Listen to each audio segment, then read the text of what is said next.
Welcome to the Transitions Daily podcast. Transitions Daily is an online recovery group that offers a daily distribution of popular recovery resources accompanied by a secret Facebook group for discussion. We hope you enjoy today's readings.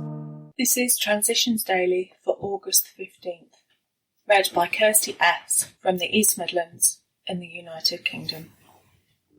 AA Thoughts for the Day. Defiance. As psychiatrists have often observed, defiance is the outstanding characteristic of many an alcoholic. When we encountered AA, the fallacy of our defiance was revealed. At no time had we asked what God's will was for us. Instead, we had been telling him what it ought to be. No man we saw could believe in God and defy him too. Belief meant reliance, not defiance. In AA, we saw the fruits of this belief.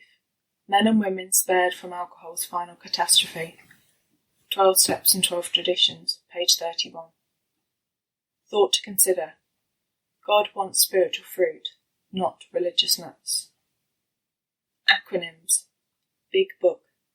Believing in God beats our old knowledge. Just for today. The Paradoxes. From The Professor and the Paradox. 1. We surrender to win. On the face of it, surrendering certainly does not seem like winning, but it is in AA. Only after we have come to the end of our rope, hit a stone wall in some aspect of our lives beyond which we can go no further. Only when we hit bottom in despair and surrender can we accomplish sobriety, which we can never accomplish before. We must, and we do, surrender in order to win. We give away to keep. That seems absurd and untrue. How can you keep anything if you give it away? But in order to keep whatever it is we get in AA, we must go about giving it away to others for no fees or rewards of any kind. When we cannot afford to give it away, what we have received so freely in AA, we had better get ready for our next drunk. It will happen every time. We've got to continue to give it away in order to keep it. 3.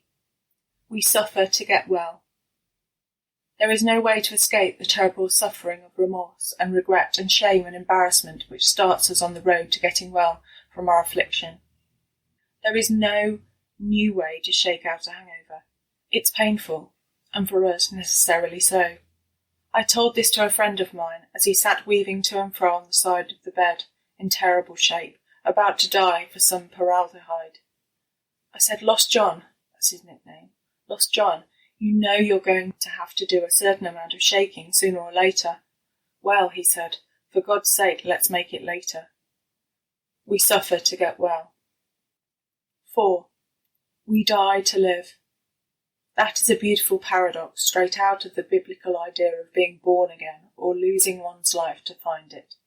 When we work at our 12 steps, the old life of guzzling and fuzzy thinking and all that goes with it gradually dies, and we acquire a different and a better way of life. As our shortcomings are removed, one life of us dies, and another life of us lives. We in AA die to live. Experience, strength and hope. Pages 155 and 156. Daily Reflections. Didn't we hurt anybody? Some of us, though, tripped over a very different snag. We clung to the claim that when drinking we never hurt anybody but ourselves. 12 Steps and 12 Traditions, page 79. This step seemed so simple. I identified several people whom I had harmed, but they were no longer available. Still, I was uneasy about the step and avoided conversations dealing with it.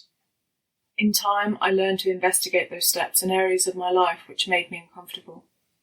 My search revealed my parents, who had been deeply hurt by my isolation from them, my employer, who worried about my absences, my memory lapses, my temper, and the friends I had shunned without explanation. As I faced the reality of the harm I had done, step 8 took on a new meaning. I am no longer uncomfortable, and I feel clean and light. As Bill sees it. Is sobriety enough? The alcoholic is like a tornado roaring his way through the lives of others. Hearts are broken, sweet relationships are dead, affections have been uprooted. Selfish and inconsiderate habits have kept the home in turmoil. We feel a man is unthinking when he says that sobriety is enough.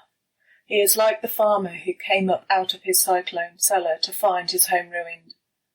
To his wife he remarked, "Don't see anything the matter here, Ma. Ain't it grand the wind stopped blowing?" We ask ourselves what we mean when we say that we have harmed other people. What kinds of harm do people do one another anyway? To define the word harm in a practical way, we might call it the result of instincts in collision, which cause physical, mental, emotional or spiritual damage to those about us. Alcoholics Anonymous, page 82, 12 and 12, page 80. Big Book Quote. We then look at step 6. We have emphasised willingness and being indispensable. Are we now ready to let God remove from us all the things which we have admitted are objectionable? Can He now take them all, every one? If we still cling to something we will not let go, we ask God to help us to be willing. Into Action, page 76. 24 hours a day. AA thought for the day. Once an alcoholic, always an alcoholic. Commencing to drink after a period of sobriety, we are in a short time as bad as ever. If we have admitted we are alcoholics, we must have no reservations of any kind, nor any lurking notion that someday we will be immune to alcohol. What sort of thinking dominates an alcoholic who repeats time after time the desperate experiment of the first drink? Parallel with sound reasoning, there inevitably runs some insanely trivial excuse for taking the first drink. There is little thought of what the terrific consequences may be.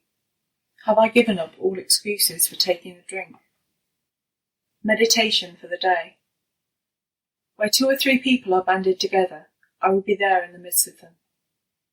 When God finds 2 or 3 people in union, who only want His will to be done, who want only to serve Him, He has a plan that can be revealed to them.